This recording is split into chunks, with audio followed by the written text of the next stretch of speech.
얼마 전 아이들에게 꿈이 무엇이냐고 묻는 영상을 본 적이 있었는데요. 아이들 대부분 그 꿈에 대해서 부자가 되고 싶어요. 연예인이 돼서 돈을 많이 벌고 싶어요. 라고 대답했습니다. 그런데 그중 몇몇 장난꾸러기들은 아빠가 의사 되는 게 꿈이에요. 아빠가 건물주가 되는 게 꿈이에요. 라고 대답했는데요.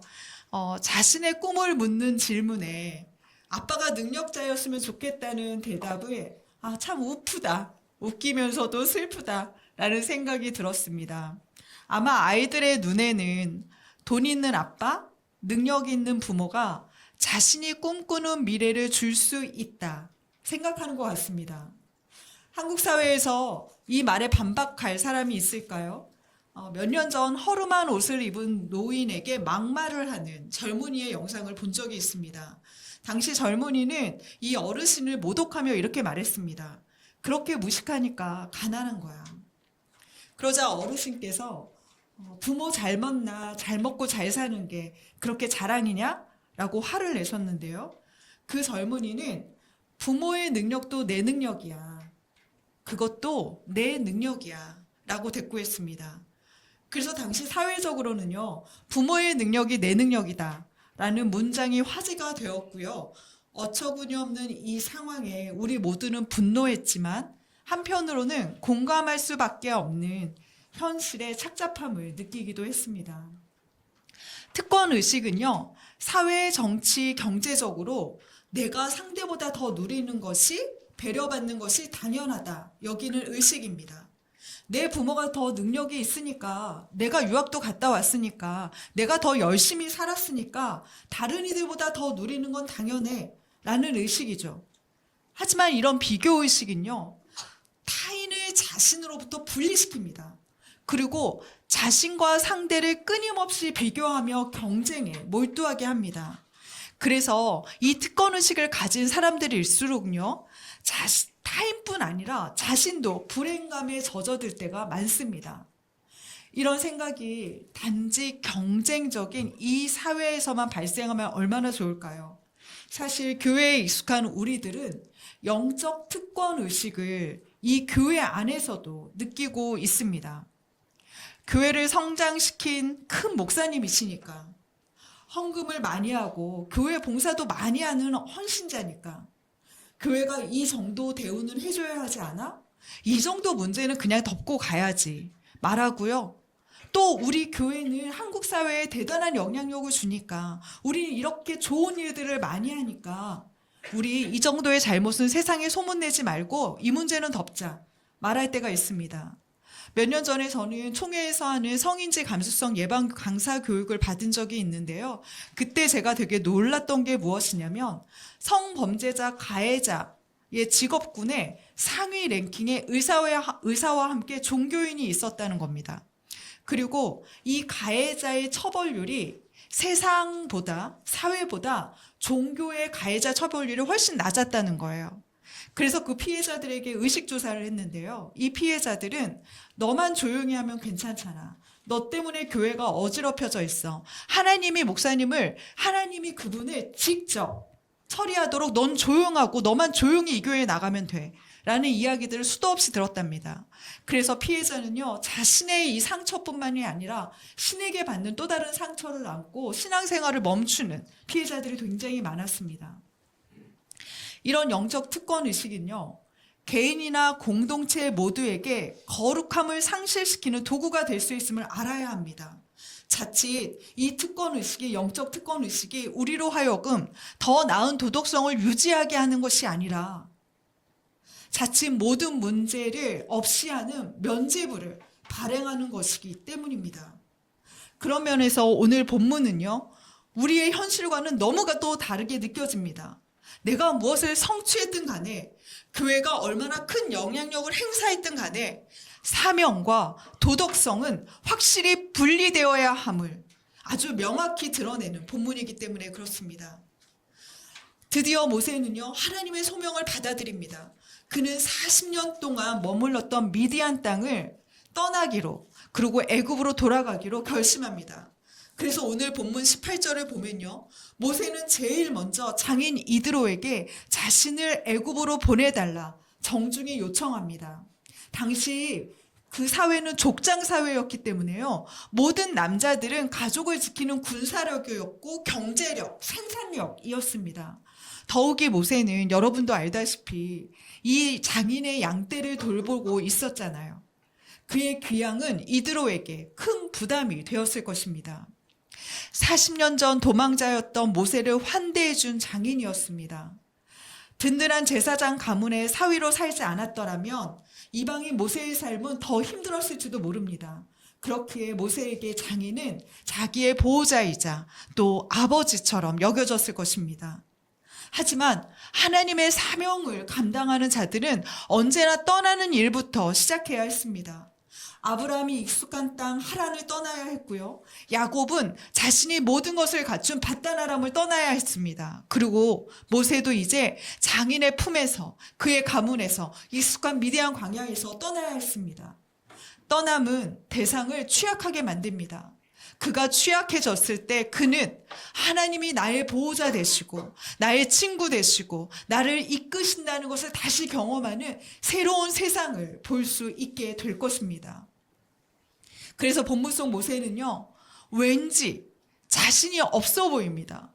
그는 한 민족의 지도자가 되라는 명을 받은 야훼의 선지자였습니다.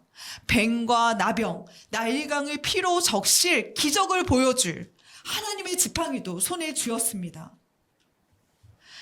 가면 자신을 맞이해줄 대단한 민족의 지도자들도 있을 것입니다. 그럼에도 모세는 장인에게 이번 귀향이 마치 자신의 형제들의 안부를 살피고자 하는 개인적 목적이 있는 것처럼 그렇게 말하고 있습니다. 왜일까요? 모세는 자기네 장인에게 하직을 구하는 이 순간에조차 여전히 하나님이 주신 사명이 부담스러웠기 때문입니다. 그는 여전히 애굽이 두려웠고 너무 거대한 소명에 대한 확신도 없었습니다. 그런 움츠린 모세의 마음을 하나님은 정확히 아셨습니다. 그래서 이어지는 19절을 보면요, 하나님은 다시 한번 그를 격려하시는데요. 너를 죽이려는 사람들은 다 죽었어. 너를 미워하고 해치려는 자들은 더 이상 없어. 두려워하지 말고 같이 애굽으로 가자. 그렇게 말씀하시면서요, 마치 모세의 등을 토닥이듯 모세를 격려하십니다. 그리고 비록 애굽 왕 바로가 네가 두려워하는 것처럼 네 말을 고지 들으려고 하지 않을 거야. 그럴 때 당황하지 말고 마치 나 여호와의 계산에 미리 있었던 것처럼, 그런 고집 정도는 내가 예상했던 것처럼 당당히 서라. 그렇게 말씀도 해주십니다. 그리고 이어지는 22절과 23절에서는요, 바로에게 이렇게 전하기만 하면 돼 라고 하는 정확한 하나님의 메시지를 요약해 주시는데요, 우리 다 같이 22절과 23절 말씀을 읽어보도록 하겠습니다. 시작. 너는 바로에게 이르기를 여호와의 말씀에 이스라엘은 내 아들 내 장자라. 내가 내게 이르기를 내 아들을 보내주어 나를 섬기게 하라 하여도 내가 보내주기를 거절하니 내가 내 아들 내 장자를 죽이리라 하셨다 하라 하시니라. 내 아들 내 장자라는 자녀는요, 내 자녀라는 동일 의미의 2번 반복입니다. 성경에서 동일 단어를 2번 반복하는 경우들이 있었어요. 창세기 22장 11절을 보면요, 하나님이 아브라함을 부를 때 아브라함아 아브라함아 말씀하시면서 상황의 긴박함을 표현하셨고요. 마태복음 23장 37절에서는 예수님께서 예루살렘을 향해 분노하시면서 예루살렘아 예루살렘아 2번 반복하시며 애절한 심정을 담고 있습니다. 이렇듯 아들과 장자라는 동일 의미를 2번 반복하는 것은요, 하나님 앞에서 이스라엘이 얼마나 중요한지, 그들이 애굽 왕 너의 소유가 아니라 나의 소유임을 강조하고 계신 것입니다. 하나님의 메시지는 너무도 명확합니다. 만약 내 아들을 내게 주지 않으면 내가 네 아들을 내게서 빼앗을 거야. 자식을 잃은 아비의 마음을 네가 동일하게 느끼게 될 거야. 그러니 내 아들 내 장자를 내게 보내라. 이는 이스라엘의 소유에 대한 하나님의 단호한 선언입니다. 이제 모세의 사명은 분명합니다. 바로 이스라엘이 하나님의 장자로, 하나님의 자녀로 설 수 있도록 세우는 것이 모세의 사명이었습니다. 그런데 우리의 당황은 여기에 있습니다. 돌연 하나님이 모세를 죽이려 한다는 사실입니다. 24절에 등장하는 길의 숙소는요, 당시 상인들이 장거리 여행을 할 때 이용하던 임시 휴식처를 말합니다. 그 누추한 곳에요, 여러 복잡한 마음을 안고 모세가 숙소에 누웠습니다. 그런데 바로 그 밤 모세에게 여호와께서 찾아오시는데요, 다시 사명을 다독이시는 게 아니라 그를 죽이려 한다는 사실입니다. 원어로 보면요, 그를 향해 돌격했다는 의미입니다. 학자들은 이 상황을 두 가지로 묘사하는데요, 하나는 천사가 가시적으로 큰 칼을 들고 모세 앞에 섰을 것이다 말하고요, 또 한 부류는 모세가 밤새 끙끙 앓는데 그 원인은 내가 진노했기 때문이다 라고 알려주셨을 것이다 라고 말합니다. 여하튼 하나님이 모세를 죽이려 했다는 사실에 우리는 놀라지 않을 수 없습니다. 모세를 애굽에 보내시려고 하나님은 얼마나 애를 쓰셨습니까?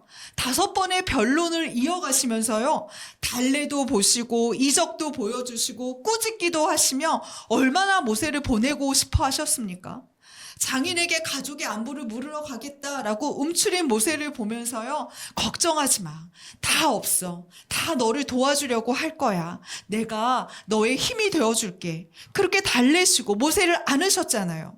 그런데 도령 그를 죽이려 하십니다. 그런데요, 모세가 그런 모습을 십보라가 보고요, 즉각적으로 한 반응에 우리는 주목하게 됩니다. 우리 25절과 26절 말씀을 다 같이 읽어보겠습니다. 시작. 십보라가 돌칼을 가져다가 그의 아들의 포피를 베어 그의 발에 갖다 대며 이르되 당신은 참으로 내게 피난편이로다 하니 여호와께서 그를 놓아주시니라.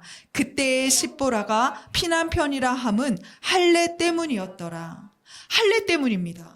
여기서 그의 아들은 단수로 쓰여서요, 게르솜이지 않을까 추측하는데요, 죽음과 직면한 모세를 보고는 십보라가 바로 아들에게 할례를 행합니다. 그리고 이 할례가 끝나자요, 하나님이 모세를 살려두십니다. 자, 할례는 하나님께서 아브라함과 언약을 맺으며 그 표시로 명령한 행위입니다.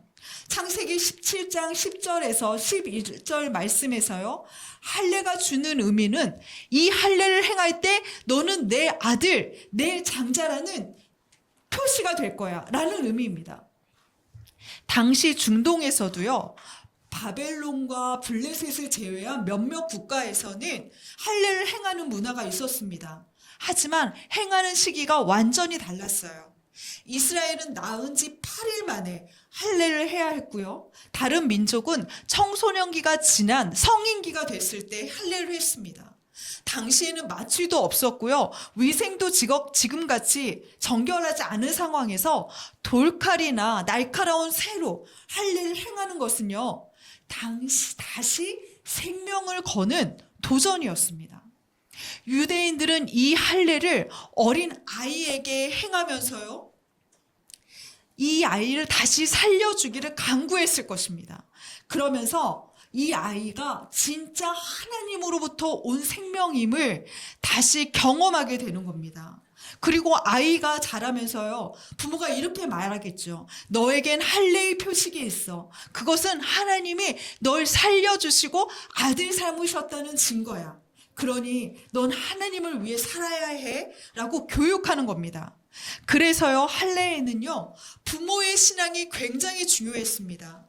이 한 번의 죽음의 과정을 거치면서 부모는 다시 아이를 하나님 앞에서 키우기로 약속하는 시간이 되었으니까요. 그런데 모세가 자기 아들에게 할례를 행하지 않은 겁니다.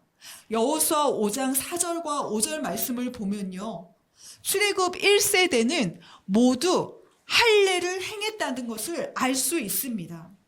모세도 아마 어머니 요게벳의 손에서 자라면서 할례를 행했을 것입니다. 그런데 모세의 아들은요, 할례를 행하지 않았던 거예요. 그래서 하나님이 진노하신 겁니다. 내 백성을 찾아서 내 아들로 삼겠다고 말했으면서 네 아들도 내 아들로 만들지 않았단 말이냐? 그 아들 하나조차 내게 줄 믿음이 없으면서 무슨 믿음으로 사명을 다한단 말이냐? 그리고 모세를 죽이려 한다는 겁니다. 그런데 여러분, 하나님이 모세는 좀 봐주셔야죠. 게르솜은 이방에서 태어났잖아요. 십보라는 유대인이 아니잖아요. 물론 위협 앞에서 십보라가 바로 할례를 행하는 걸 보면 할례의 중요성에 대해서 모세로부터 이미 들어 알고 있었을 것입니다. 하지만 이방 문화에 젖은 십보라는 아들을 그 위험에 두고 싶지 않았을 것입니다. 그래서 하지 않은 거예요. 그러면 좀 봐주실 수도 있잖아요.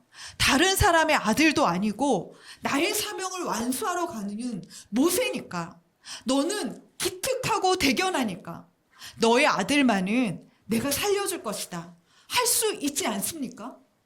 가고 싶어하는 길도 아니고 등을 떠밀어 모세를 보내면서 그의 불일치된 삶을 결코 용납하지 않으시는 것입니다. 이 부분에 대해서요, 웨스터민스터 신학교 교수인 피터 앤스는 이렇게 말합니다. 하나님께서 모세를 부르셨다는 사실과 하나님의 법대로 순종해야 한다는 것은 전혀 다른 별개의 사건이다. 하나님이 소명을 주셨다는 것과 하나님의 법을 준수해야 한다는 것은 본질적으로 다른 차원의 개별적인 요구인 것이다. 그러니까요, 앤슨 교수는 하나님이 부르셨기에 모든 것이 자동으로 용납된다 라는 식의 단순함으로 상황을 결코 보면 안 된다는 것입니다. 하나님이 부르셨다는 것 때문에 기정을 행하고 말씀의 능력이 있고 교회를 부흥시키고 헌금을 많이 하기 때문에 이 정도는 용서하실 것이다. 그런 특혜는 없다는 것입니다. 이 사건을 통해 모세는 분명히 알았을 것입니다. 내가 어마어마한 기적을 한다고 해서, 내가 백성들 앞에 하나님처럼 선다고 해서, 내가 애굽 왕을 쫓아낸다고 해서 내가 지은 죄가 덮어지는 것은 아니다. 나의 소명이 나의 죄과를 덮지 않는다. 소명에 특권은 없다. 바로 이 의식이 모세로 하여금 늘 긴장감을 유지하고 하나님 앞에서 자신의 위치를 확인하며 거룩함을 유지하고 겸손하게 서게 했을 것입니다. 우리는 자칫 이 글에서요, 무서운 하나님을 만나게 됩니다. 모세조차도 봐주시지 않는 하나님이 나의 잘못을 용서해 주실까 두렵기도 합니다. 하지만 이 말씀에서요, 우리가 또 주목해야 할 것은 그를 죽이려 하셨지만, 그를 죽일 수 있는 충분한 능력이 있으셨지만 그를 죽이지 않으셨다는 겁니다. 그를 죽이실 수 있는 분이, 그를 당장 없앨 수 있는 분이 죽이지 않고 그 앞에서 그저 위협으로 서 있다는 겁니다. 무엇입니까? 모세를 향한 사랑입니다. 할례를 안 해서 내가 널 죽일 거야 라는 말에는 어서 할례를 행해. 그래서 살아라. 어서 돌이켜라. 말씀하시는 하나님의 사랑이 있습니다. 하나님은 이스라엘 백성을 향해서요, 수도 없이 말씀하셨습니다. 내가 이제 널 버릴 거야. 너희의 울부짖음은 듣지도 않을 거야. 너희의 기도는 바라지도 않아. 이제 내 앞에서 모든 것을 멈추어 길을 닫겠다. 하지만 하나님은 한 번도 이스라엘을 버리신 적이 없으십니다. 이 위협 안에는 제발 돌아와라. 제발 돌이켜라. 이제 제발 새로운 삶을 살아라. 말씀하시는 주님의 사랑이 담겨 있습니다. 한국교회가 회복할 것은요, 이 사랑에 젖어서 특권의식을 유지하고 있는 이 심리가 아닐까 생각합니다. 크게 목회한 목사님 아들이니까, 매일 기도하는 권사님 딸이니까, 봉사 많이 하시는 장로님 아들이니까, 신앙생활 열심히 하는 내 자식이니까 이 정도는 주님 좀 봐주시고 덮어주셔야 하지 않습니까? 이런 정도의 특혜는 주셔야 하지 않습니까? 라는 질문에 하나님은 말씀하십니다. 아니, 모세조차 멈춰 세운 나를 기억해라.